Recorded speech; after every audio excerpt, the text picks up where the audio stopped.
Everyone, welcome to the Friday edition of the Plant Based Morning Show. First time ever going live from the Plant Based Morning Show account. It is Friday, November 11th. It is 11:02. It's Veterans Day. Lots of reasons to be excited today. Except one of them is not how many people are here because I'm going live from this new account and it's not too many people yet. But that's okay. We expected that. So I'm bringing in the No Meat Athlete official, which is where Doug will be joining us from. And we'll see what happens then. But I'm excited to have this new channel going. Seems like people are joining it quickly. And there is Doug. I'm here. Welcome. Now the numbers are going to jump, hopefully. Yeah, Doug comes in and the numbers go through the roof. Yeah, no one wants to listen to you, Matt, but they're anytime I'm around, they're here for me. Yeah. How loud is that rain on the I don't hear old tin roof there? Okay, good. I don't hear it. It is dumping buckets here. We got Hurricane, what is it, Rachel or something? Tropical storm Rachel moving through, and lots of rain. Lots of rain right now. Yeah, we had a lot of rain overnight that I heard, but did not know the name of the hurricane. Rachel is an interesting name. Good choice. That's right.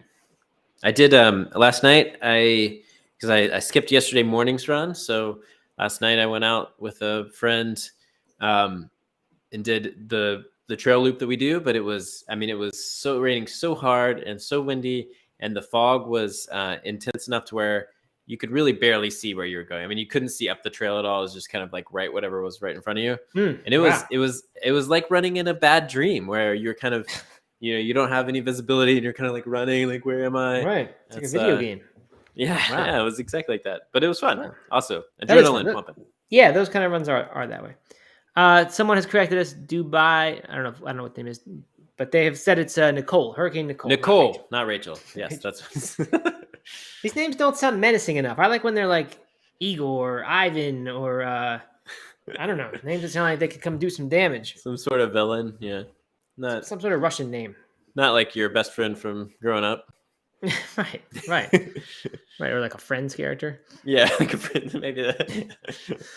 All right, and let's see. So Steven's here. Missed yesterday's show. Quick trip to Glasgow. Listened on the plane home. Steven travels all over the place as an airline employee. Lucky him. Oh yeah, we did. I think we did. Yeah, we asked for Steven by name yesterday. We wanted his attention for something. Right. Yeah. Anyway, so yeah, it's Veterans Day, Doug, which is why our company's off, but you and I are never off, right? We just keep cranking these out. Keep cranking. But I did take some time this morning to reach out to some of my veteran friends and thank them for their service. Very nice. Yeah. I should do the same. I don't know if I have any veteran friends. I might have maybe two people I know. Yeah. Well, and it also feels like casual Fridays. I put on my casual flannel today. Oh yeah. Got a little something different. Good. Yeah. Nice. Good. Well, it looks like a lot of people are here, the regular crowd, so that is good. Let's see. Celebrating today, we hit 30K downloads on the podcast. In case you need a reminder, we have the podcast version of this show. Anywhere you listen to podcasts, look up Plant Based Morning Show and get it there. But it's kind of cool. We've been doing this. I think it's been like 2 months now worth of episodes, and 30,000 downloads, 30,000 people listening to that is a pretty cool thing, or at least 30,000 listens, downloads. Yeah. Yep. Yeah. So that is that. Let's see. Dinner. Anything interesting for dinner, Doug? Before we get into topics. Nothing super interesting for dinner. I did my standard Thursday. Went to my favorite restaurant. Played chess. Mm-hmm. We went on the run. We did the restaurant chess. Had the meal I get almost every week. But what is that meal again? It's a Cuban plate with like rice and beans, and then jerk tofu, some collard greens, some fried plantains. It is absolutely delicious. A nice vegan crema sauce on top, a little bit spicy, so good. But so this is what I want to talk to you about. The meal is, it's great. I love it. It's my favorite dish at a restaurant that I can go to regularly. But I have it almost every week. But what I was going to take a picture of it for the Plant-Based Morning Show Instagram account. But then I just felt really weird taking pictures of my plate at a restaurant. And so I chickened out and I didn't do it. And so you and I were just talking about how we want to use the Instagram account. And I don't know. I mean, are we now going to be the people who are taking pictures of our food at restaurants? I'm okay with that now. I didn't used to like it. I just feel like it became enough people started doing it that it became like just. It used to be that if you were doing that, you were like a blogger. I remember, and it was like, oh, the bloggers are taking pictures of the. Now it's just everyone does it. It seems like for any purpose whatsoever. I actually at Waterbean Coffee, the new coffee place that I was at the first day that they opened, I went there excitedly, and someone ordered a coffee drink, and then like got out a whole suitcase full of like camera equipment with a big light over like a shield thing on top, reflector, and like was taking pictures of his coffee on the table, and I was like, that's a little much. No way. But yeah, so I don't know. I think we do have to do it, Doug. I think it's a service for the people. You got to get out of your own head and just do it for others. So yeah, do it for the rabid fans. Yeah, but I do think one picture of the Cuban dish would be enough. You don't need to do it every week. No. Right. But I've talked about it enough on this podcast. I've talked about that restaurant enough where I thought it would be good to have a picture. I just couldn't muster the the courage. I know what you mean. But next week I'll be there. Yeah, I used to be opposed to that stuff. I'd never liked that. I thought it was like, just did not want that whole thing to take over my day-to-day life and be having the camera eats first deal. I just didn't thought that was missing the point. And it is. And for most meals we shouldn't do that. But now and then you got to do something good. Yeah. All right. Let's see what's going on. Steven says we're currently the only ones not taking pictures. That may be correct. And we got lots of people talking about their dinners last night. So we'll read a couple of them. Someone else says this is born and raised PNW, new person, been commenting recently, and she says, "But you guys are bloggers," and that's true. We kind of are. The funny thing is, I didn't do that when I was a blogger. Like I said, I was opposed to it. I didn't do it then. Now that I'm not, I'm okay with doing that. Let's see. Dale Stevens had curry, carrots, peas, chickpeas, shrooms, onions, tofu, and rice, and it was amazing. That sounds really good. Let's see. Bianca Phillips had a burrito bowl with quinoa, black beans, and lots of veggies. I hope she was dipping some corn chips in there. I don't think she was. It was a perfect day. There were no corn chips involved. It was the No Meat Athlete perfect day eating plan. She was sticking with it. Okay. And she had the bacon bits from Louisville Jerky Company, which we had talked about. She said they were really good. They seemed like maybe they were just like scraps that they left over from the jerky that they formed into bacon bits and flavored them bacony a little bit. Yeah, so I need to try those. Good. Okay. Well, if you haven't, let us know what you had. We'll maybe read it. And it's Friday, Doug. So that's cause for celebration. It's cause for Thursday night football talk, where the hapless Panthers somehow got a win against. They did. Atlanta. Yep, not expected by me for sure, but Atlanta's not good either. So they won, I think, 25-10 or 25-15 or something. So that was good. But I ended up watching much more, almost the entire thing, of the U.S. women's national team soccer game. They were playing a friendly against Germany. U.S. is number 1 in the world. Germany number 3. World Cup is, I believe, next year. But it'll be following the men's World Cup by only a few months, because this men's World Cup was shifted into the wintertime, or the whatever it is, fall. So the two World Cups are very close to each other, which is not how it usually works. So that's cool. They lost, but Alex Morgan, vegan athlete, got an assist to tie the game, and we thought it was going to be a good ending, but then they blew it in the end. Wow. No. Yeah. But it's all right. Don't have much to say on that. Bummer news, but we're getting lots of shout outs to Ritual's plant powered meal planner. Oh yeah, okay. I've never used that. I haven't either, but it looks awesome, and so there's a couple people saying that they use it, which is great. All right, Jonathan James Life says he can't stop eating corn chips since this show started. Yes, we've done our job. We've got someone eat more corn chips. Well, there's going to be we're going to in next year, as we're reading through like the food journals, there's going to be something about an unexplained bump in corn chip consumption. Yeah, right. Headlines. Link back to back to a small live podcast. I was definitely eating more vegan meats in the early days of this show, and I've kind of tempered that a bit.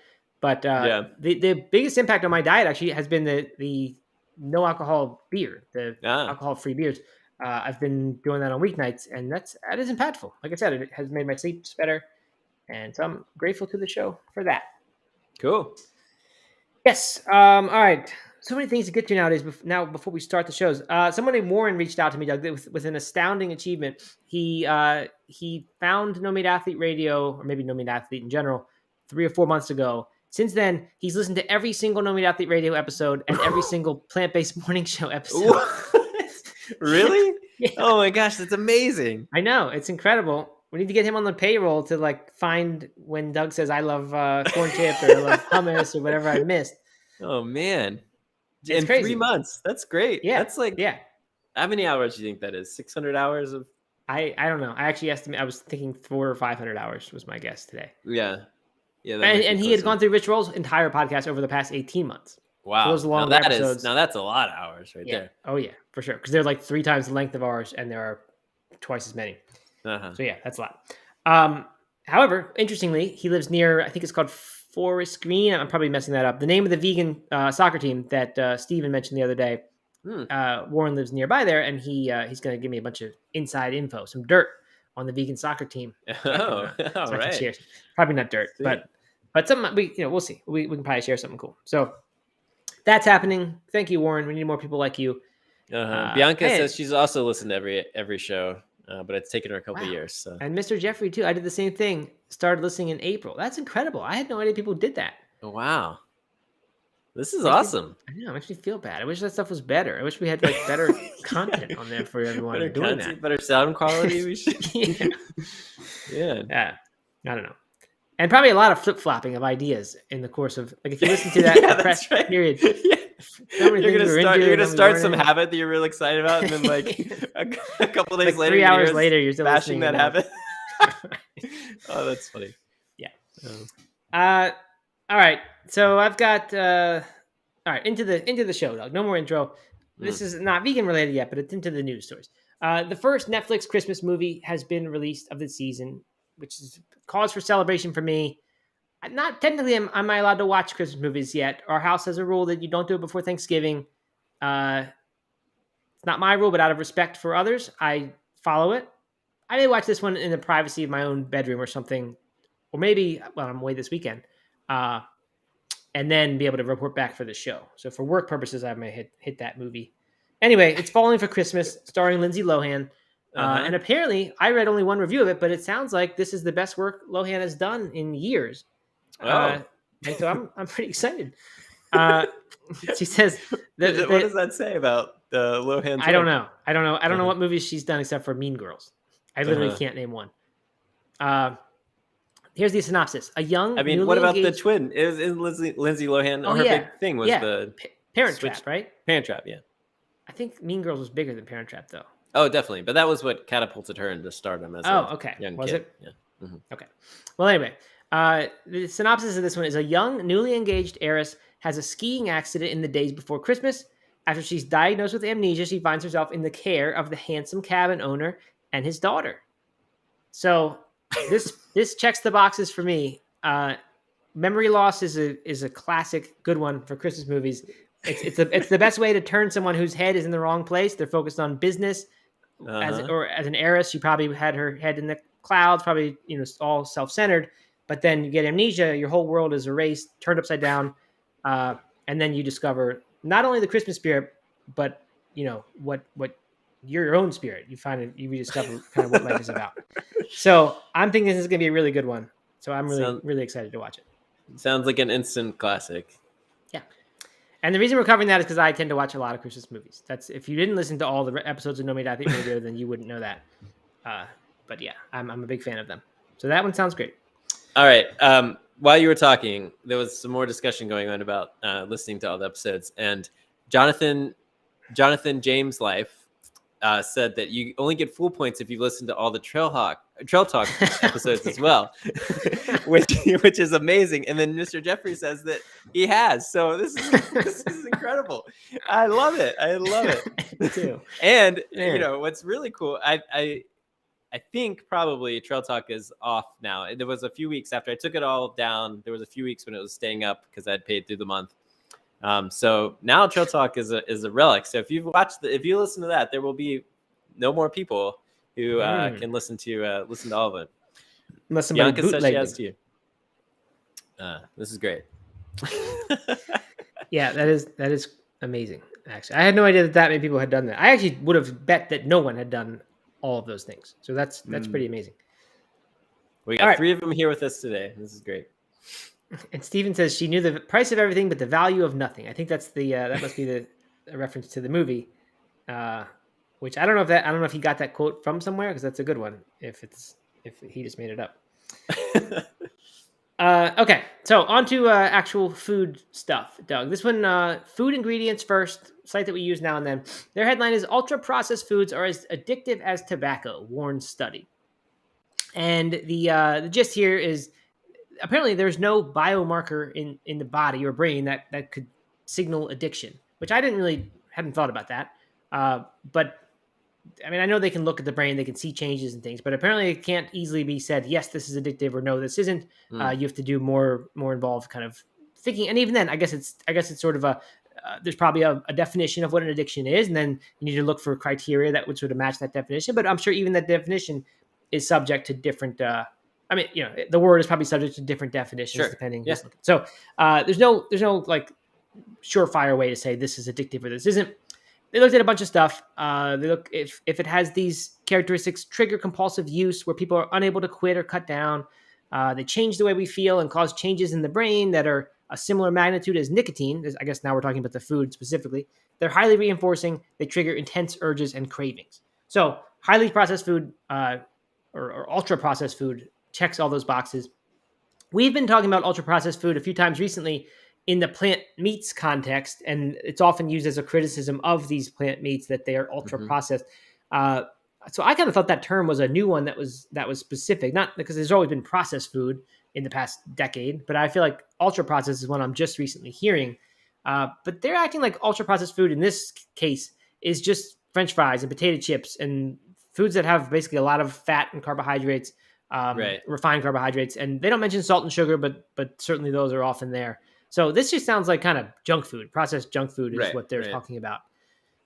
So anyway, I mean, I can't say I'm surprised by this, because people have said this for a while now, that this stuff's addictive, and we vilify the big food industry. I can't say I love this whole result, and partly because I think this is definitely makes it way more excusable for people, and it lets us just blame somebody else and then say, well, those are as addictive as nicotine, and I've been fed them since I was a kid, so what am I going to do any different than this? How could I not eat this way?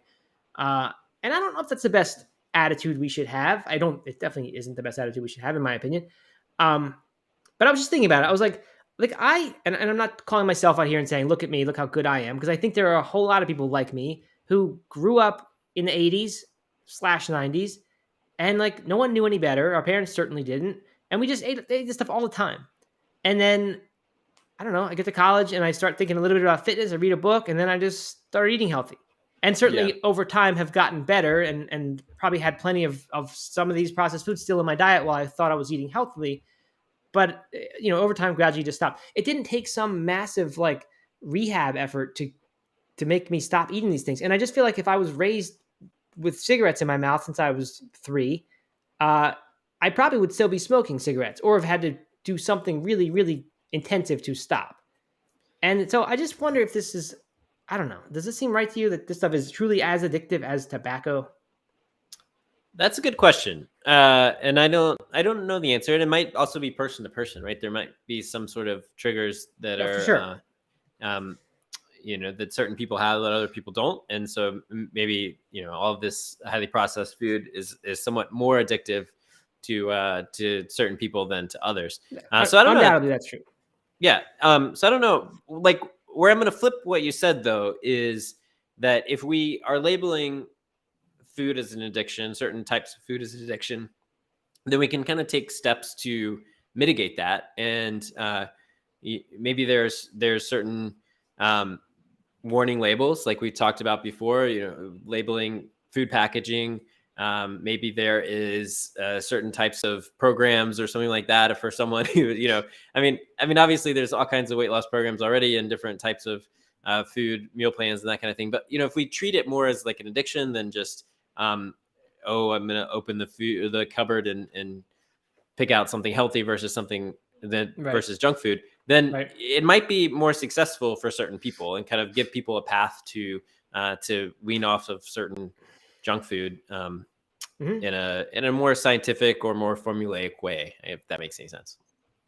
Yeah, I think that's a good point. I think if it adds to the seriousness of a junk food habit, and you can say maybe I shouldn't be expected just to make a healthy choice because I have one. You say maybe instead I actually need some sort of program, right? Yeah. That would help me get that is proven to help people break this cycle. So yeah, that's a good point. At the same time, I worry that the interpretation can go the other way, which is to say, this is an addiction. I'm powerless to change it, so therefore I'm excused. But yeah, so I don't know. It doesn't quite seem the same to me. But I'm certainly, I'm sure I'm not disagreeing at all that there are people for whom it is just like a tobacco thing. For people where the food just grabs hold of their brain and they just can't make a different choice. Surely that's the case for a lot of people. I just think as tobacco, to me, tobacco seems like much more universally addictive to everyone, but maybe that's not even true. I don't know. Maybe I just have believed that because I heard it. Did you ever smoke cigarettes with any regularity? No. I mean, I probably had 5 cigarettes in college in my life and then just didn't. What about you, Doug? If we're admitting to things. yeah, I did. I smoked for a while in college. Oh yeah? A little bit in high school, yeah. Did Mom, you you're listening to this? You used to follow a program to get off of it? No. It was never like that much, but I don't know, there's probably a time in my life when I was smoking a cigarette a day at least. All right. Doug Hay tells all. You heard it here first. Sorry, I got a call. I missed what you said. Okay. Yeah, nothing. I just made a joke. Yeah. Anyway, that was a little awkward, but I mean, I think that that cigarettes and alcohol, all that stuff is very addictive to certain people, and other people can consume it in ways that is more, I don't want to say more healthy, but less addictive, I guess, and less kind of life changing. And so, food, I imagine, is the same way. Yeah, correct. Can't disagree with that. All right, good. Let's see. Whole Health Experience says, my dad used to call me extreme 20 minutes ago. Maybe that's 20 years. I don't know. Because I limit natural flavors and ingredients with extremely long names. So we see education isn't reaching all of our parents. Maybe it really was 20 minutes ago. Oh, just called me extreme. Sorry, I misread. Yeah, that's a good point, right? We have certainly, most of us, grown up in an environment where it was completely natural to eat this type of food and strange to do otherwise. So wouldn't be surprising at all that many people do have these addictions. And Mr. Jeffrey says, Jamie Oliver has an interesting TED talk about sugar and its addictiveness. Nothing scientific, but an interesting 10-minute watch. Yeah, I haven't read too much about this. There's a book, I think it's called Sugar, Salt, Fat, or Salt, Sugar, Fat, or something like that, by Doug Lisle. And I think he was quoted maybe in Forks Over Knives. I think he even appeared in it. And there was that scene. They have a scene of I forget, like something about the pleasure seeking thing. And I think there's a little shark cartoon animation.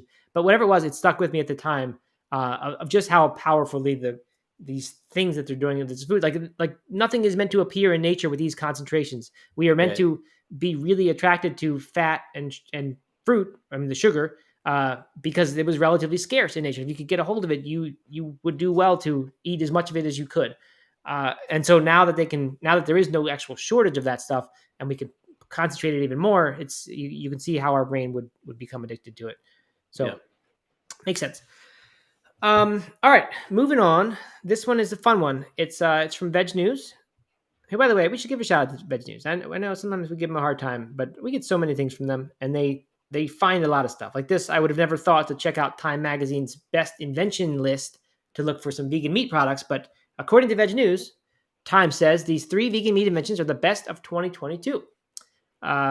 So the article summarizes the situation, but if you go over to Time Magazine, which we did, you can see that I guess they do this every year. And in 2021, there were some vegan meat or vegan food winners as well. But they group 200 inventions into different categories, one of which is food and drink. And that is where these appear. And so here are the interesting ones. I've already clicked off. I found some more interesting ones on that same page. So I'm trying to find it now. Number 1 was Beyond Steak. And number 2, I'll just run through them all. Number 1, Beyond Steak. And these weren't in order, I don't think. This is the first one, Veg News listed. The next one I'm bumping up against the free article limit, so I'm suddenly not seeing stuff. Mushroom Magic, meaty crispy cutlet and chicken cutlet. Yes, a chicken cutlet made from mushroom, and I believe I read that they said it was like a whole cut thing. They actually large mushroom root system. This is that mycelium thing, which is mushroom root somehow. That they are using a whole cut of it, so you get the actual fibrous texture. You can imagine a big meaty mushroom stem, for example, which is this is not the same as the root, but similar, I'm sure. That biting into that, the fibers are there. It's like a whole cut piece of meat, and so they do that, and they do some gentle restructuring, and then they make something into something meaty. So that's cool. And then the other one, Doug, you have in front of you, the bacon one. The bacon one is My Forest Foods My Bacon, a better bacon, and it's also mushroom based, I believe, as well. Yes, good. So what was the chicken called again? Sorry. The chicken was Meaty Foods and My Forest Foods. Okay. Yes. Yeah. So my bacon, same thing. The mycelium based, and it's bacon. So I haven't tried either of these things. They both seem great, and both made it onto Time Magazine's list, which seems good. I don't know that much about Time Magazine and its agendas or what. I don't really think about Time Magazine very much. I was thinking, 3 vegan foods out of 9 in the category here, or 3 fake meats out of 9 in the category, made me think: are they like really, really big on environmental issues and things, and that's why they wanted to put these there? I have no idea, but I think it's cool. Interestingly, of note, this is not the most noteworthy, certainly not for the Hay family on this list. No, there is a very noteworthy one for the Hay family. But there's Reimagining Coffee, or sorry, maybe Reimagining, that's their headline. It's Atomo, Atomo, coffee molecular cold brew, and they basically did the fake meat thing, but did it on coffee. And so they have made a substitute for coffee, like we talked about before, in some sort of herbal concoction that was happening in the Netherlands. This, though, they do, molecular cold brew, proprietary blend of upcycled date seeds soaked in grape extract, chicory, and other flavors, boosted with tea-based caffeine. And apparently it tastes a lot like the real thing, just slightly less acidic, and like 93% less carbon emissions, 94% less water usage. And so I guess that, along with like whatever the fair trade labor stuff that might go on with coffee, there's a good reason to switch if that stuff is on your radar as important, like animals are for we vegans. So kind of cool. I would definitely try that. Somehow I have a better hope for that one than I do from the other one. I don't know why. It just sounds like high tech. Maybe it's going to do a better job than blending a bunch of herbs is. Do you know? I have hit my limit, so I can't see. Do you know if it's available anywhere? Or is it let's see. I don't know. I'm sure if I go to the website, I don't think they're saying much about that. Yeah, it says, but you can buy it now. You can go to Atomo Coffee, ATOMO coffee.com, and it looks like you can order from their website. So the thing I went through, how many inventions here? 200 inventions. I didn't go through all of them. There's a lot of really cool ones around electric, all kinds of electric jet skis and snowmobiles and things like that, and then metaverse stuff that's kind of fun and ways I've never thought to use it before. But the thing that I'm most excited about out of 200 inventions on Time's top inventions is something called Tasty Tape. It's edible tape, so that you no longer have exploding burritos or wraps. You can actually tape them shut with edible tape, and you can just enjoy your burrito explosion free. I think this is absolutely wonderful. I haven't figured out. I didn't go to their website. I haven't figured out what it's made out of. It looks like seaweed or something. Yeah, I was wondering also what it was made out of and if it was vegan, but hopefully it is. Apparently, this thing has already gone viral. There was like a Jimmy Fallon bit about it, and it made the rounds on the internet in May. I didn't know this, but when I saw that, I thought game changer for the Hay household. In fact, I would keep a roll of this in my car if it comes in roll form, because I often steer clear of Chipotle on road trips because I do not want to deal with the burrito in my lap. And, you get 3/4 of the way through the burrito and there's no way it's holding together with one hand. So this, with as much Mexican food as you eat, this is a must get for you. For those who don't know, Doug eats Mexican food all the time. We have lots of proof of that. And I got the sound I was looking for. This is what I really wanted the other day when I got something else. I don't know. This is like such a brilliant invention. I could see putting it on food in my daughter's lunch boxes and things like that. when I make her a burrito in the morning. I don't know. I can't quite figure. I'm even on the website. I can't figure out what it's made out of. But apparently, it's tasteless. It's tasteless, fully edible, and yeah, that's about all I know about it. It looks amazing. Tasty tape. Look it up. Okay, so somehow it does seem amazing and practical. On the other hand, it seems like Steven put a WTF was his response to this. Yeah. It doesn't really fit in to me with like healthy whole food eating, and a burrito is mostly good healthy whole foods. And somehow when you put like an invention on their tape, it just seems weird. It seems like how like there were certain Doritos that were made to go with a certain flavor of Pepsi, and they like went together, and it was just like too high tech for food. I don't know. There's something that's like a little bit weird about this to me, and it just seems like it could be the beginning of a lot of eating things that don't really seem like food anymore. But that's happening anyway, so I guess I shouldn't be too concerned. But I don't know, just weird. Glad you're excited about it. Made of food grade fibrous scaffold and an organic adhesive. So that doesn't sound very appetizing, but I'm still here for it. Yeah. I'm gonna be an investor maybe if they'll accept me. If they want to sponsor the show, that's probably better than investing in it. If they want to sponsor us, invest in us to promote the Tasty Tape, I would gladly. Yeah. I would gladly eat it on my burritos on air. Hit us up.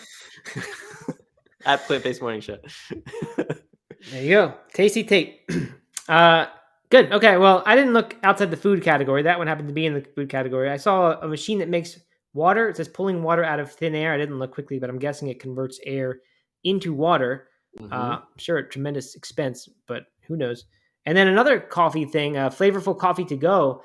They basically flash freeze coffee, extremely concentrated coffee that's like 10 times stronger than regular coffee, flash freeze little pucks of it, and then I guess you would pour boiling water into that, and you get an Americano type of thing, but done with all different types of varieties of cans of coffee. So that seems kind of cool. I'd be into that.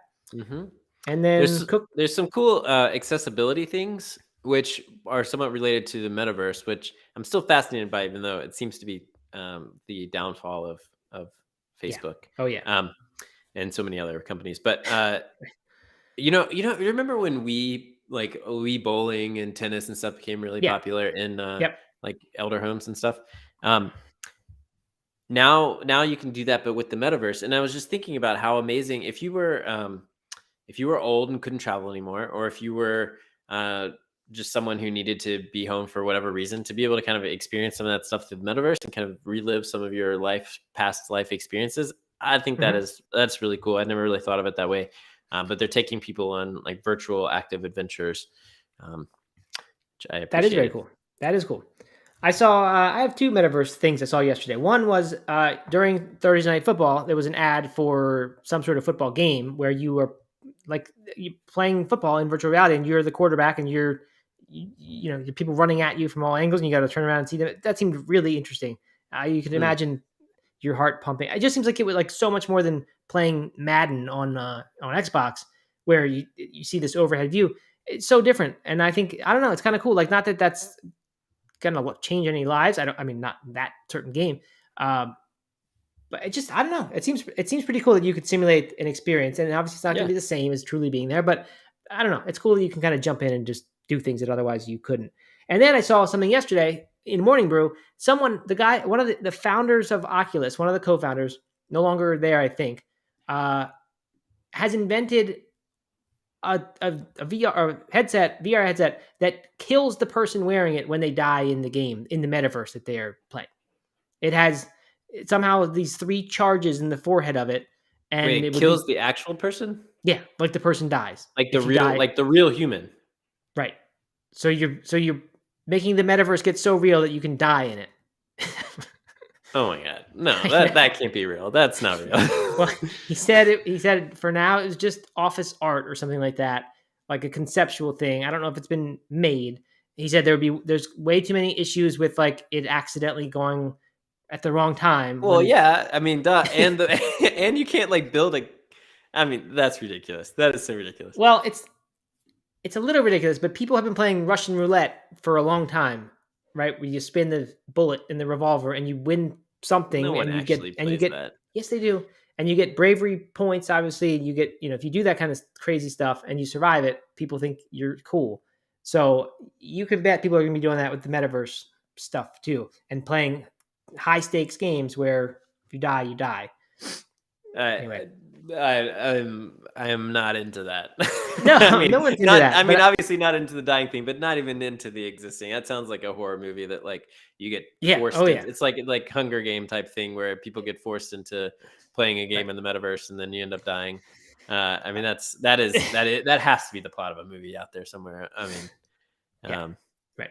So anyway, it's not good, but I do think I think we're going to see a lot of this things similarly disturbing as we head into this metaverse world. We love the metaverse. You and I love talking about metaverse and esports. I don't know why. Yeah, we always go into them. Let's see a couple other cool ones that I found. In the fitness world, a lot of the inventions seem to be like around weightlifting stuff, kind of gyms at home, that without all the weights, you don't have to buy all the gear that you can that's neat.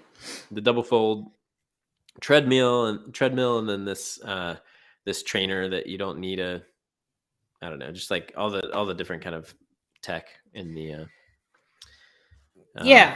I keep seeing those things, like the weight machine that goes in your wall. I think you were going to get one installed in your wall. It didn't actually happen. Is that right? No, it didn't. That one fell through, unfortunately. Yeah, it was like a podcast sponsor that was going to go to Doug's house and put this in the wall, but then they didn't. Mm-hmm. Yeah, a lot of things. It's like people just keep making it easier and easier to do fitness, but in the end, you still have to actually lift the weight and move the weight with your body. Right. Mm-hmm. And that seems to be the sticking point for people. So like, it doesn't matter how convenient it gets. And actually, I really think going to the gym can be a huge motivator compared to staring at your wall and doing bicep curls. I don't know. I just don't. I'm not saying that we shouldn't be innovating, because we should. It's good. Anything to get people doing more. But I just don't think we're going to solve that problem. Yeah. Here's one that people might find interesting. What do you got? And U.com. Have you ever heard of U.com? No, I know YouTube.com. No, this is YouTube's. U.com. It is the search engine you control, completely ad-free, non-tracking. I don't recommend using it because we rely on tracking your data. No, I'm just kidding. we run ads on platforms. I think everybody knows that. But I don't know. I thought it looks a lot like Google. They've kind of designed it to have a Google feel to it. What does it do? It's just a search engine. It's just a search engine that is completely ad-free. I thought we already had that. Isn't DuckDuckGo? Doesn't that do that? I don't know that one. You don't know that one? It's all over. It's like TV ads everywhere. I don't watch TV. Okay. Yeah, I guess not. Obviously not. All right. Well, let's see. One from the Facebook people. This is Kivuko says, "Hey, how are you doing? Isn't caffeine a stimulant?" And yes, of course it's a stimulant. But I'm not sure what we said that would make you say otherwise, or that we said otherwise. I don't think we did. We were instead, I think, talking about a coffee alternative, but it wasn't designed to remove the caffeine. It was just designed to make coffee more sustainable and eco-friendly. Mm-hmm. Yes. All right. Doug, we're at 11:40. I've been, on an off day, no less. I've been refreshing YouTube all morning because I want to see my son's thing. I've been telling you about this. There's this show called No Days Off. It's supposed to come out today, so I'm assuming that now I'm allowed to say it. It's on Whistle Sports YouTube. Anyway, he was featured. He's 12. He's a soccer player, and they came out and filmed him. We had a whole day, and I can't wait for it to come out. I was hoping it'd be out now so I could help ask people to share it. But anyway, if you know that show already, which I'm sure some people do because it's a big one, just keep an eye out for Holden's story and then give it a share or let me know when you do. Yeah, that is really awesome. That's really exciting. I can't wait to see it. I've definitely seen some No Days Off episodes, and you've been keeping it all secret from us what he was being featured on. So this is awesome. Yeah, I didn't know if I was allowed to say it or not. But all right, Dale Stevens says, "Don't go." She says we need to keep going. We keep hanging out. I mean, I got nowhere to be. We're out of show plan though, Doug. We got nothing else to talk about. I want to give a shout out to, let's see who it was. Jody, I think. Yep. Shuck. Jody Shuck, one of our MVP listeners. Viewers. Trying to find the comment, but this was back when we were talking about smoking. Cigarettes. She said that she signed up for her first 5K and quit smoking 10 years ago. So shout out to Chuck, or Jody Shuck, and Steven says that corn chips are greater than cigarettes, and he is absolutely right about that. They are, and as addictive according to new research, apparently. Yeah, it might be true. Well, then I should stop making fun of you. I wouldn't make fun of somebody who's addicted to cigarettes. No. Yesterday I wouldn't make a compilation of their greatest hits of them smoking and talking about how much they like cigarettes. Yesterday I was chowing down on some corn chips, and Katie goes, that's our last bag. If you're eating them mindlessly, you might want to put them away. And I was like, oh jeez, this is bad. Crazy. No, you're not. There's no effort on your part to stop the corn chip. You're just saying, this is what I do. This is part of me. Yeah, none at all. Right. I have no corn chip guilt. Right. Good. All right. So, before we sign off, any weekend plans that you're doing, and same for the listeners. If anyone's doing anything fun that they want to share, I'd love to hear it. I have little fun plans. It's always fun to watch my son play soccer. So I'm driving to Raleigh for 3 hours driving, and then 2 nights in the hotel for some kind of showcase thing, and watch that. So that'll be fun. Hang out with the parents. It's a good time. It's never. Is that a long enough? Is 3 hours a long enough drive to stop anywhere? Like for food? Yeah, are you gonna do any? It depends on the time. Probably not. But then when we get to Raleigh, it's either grab something fast on the way in, or go in and then order whatever it is, Uber Eats or whatever people use. I forget which one. And I don't like that. I'd rather. I'm cheap. I'd rather spend $12 on the fast food thing than spend $40 on getting something else delivered to us. So we'll tend to do that. I need something good. We had Burger King last time for the first time in a few months. So I don't really want that again. Are there any other ideas? I don't know. I tell you what I'm pumped about. When I go to Germany in a week from now, the Kit Kats, vegan Kit Kats are there, and there's even a vegan Kit Kat. I think it's vegan Kit Kat McFlurry at McDonald's that is all vegan, and there's that long chicken sandwich at Burger King. So it's Europe is now like vegan Disney World basically.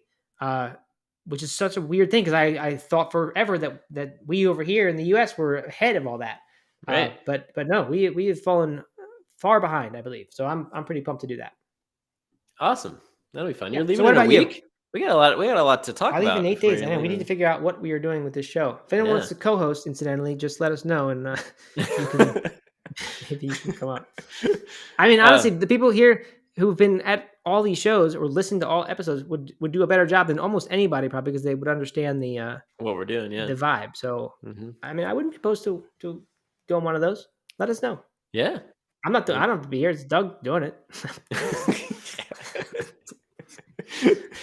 I'm gonna do a where Katie and I are swapping long adventures this weekend. So tomorrow she's gonna go on a long hike with her friend, and Sunday I'm going to go on a nice long run, do something, go somewhere I haven't gone in a while. So excited about that. Good.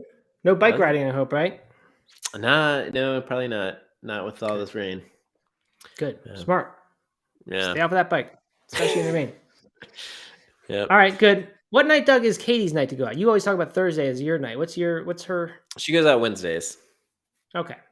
So we each have a weeknight, and then we don't always do the weekend thing, but this weekend we're giving each other a swap because the next several weeks, we're going to the holidays and family visiting and all that stuff. So kind of doing that whole thing. You have talked about that for a long time on No Meat Athlete Radio. Years ago, you were talking about how you guys swapped nights, and I thought that was a good idea. I said we should do that. I never implemented that. It's great. I love it. It's been really good for us and for our social lives, and just kind of having time to do something. You don't have to meet up with anybody. You don't have to go anywhere. You just do whatever you want. Yeah, I love that. Mm-hmm. Okay. Anyone tell us? Bianca's heading to the Ozark Mountains in Arkansas. Very good. Like the show, right? Like Netflix show Ozark. Yeah. Yep. Right? I don't know. Mm-hmm. All right. Jackie with the magic hands, making black bean brownies, currently wiring and hanging out with the family. Several birthdays to celebrate. Good. Nice. Mr. Jeffrey having Thanksgiving dinner tonight and getting 4th vax dose tomorrow. Why Thanksgiving dinner tonight? Oh, is it like a Canadian Thanksgiving thing? No, it could be. It probably is. They're a few weeks ahead of us. People are pumped to tell us plans. The plant-powered pantry says no plans, just testing sweet potato biscuits recipes for Thanksgiving. Oh no, Canadian Thanksgiving is October 9th. So Mr. Jeffrey is between two Thanksgivings. Oh wait, that's 2023.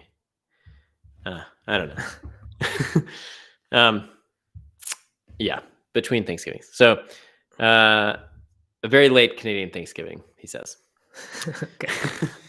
All right, good. I need to plan a Thanksgiving dinner for my family. The last time that I did this, I've been in Europe for another Thanksgiving, and we did it a week early. We had a Thanksgiving Thursday night dinner, and it was actually quite nice. It was just my family, and we got some kind of vegan roast thing and made some minimal sides. It was a very, very minimal thing, but it was a nice one.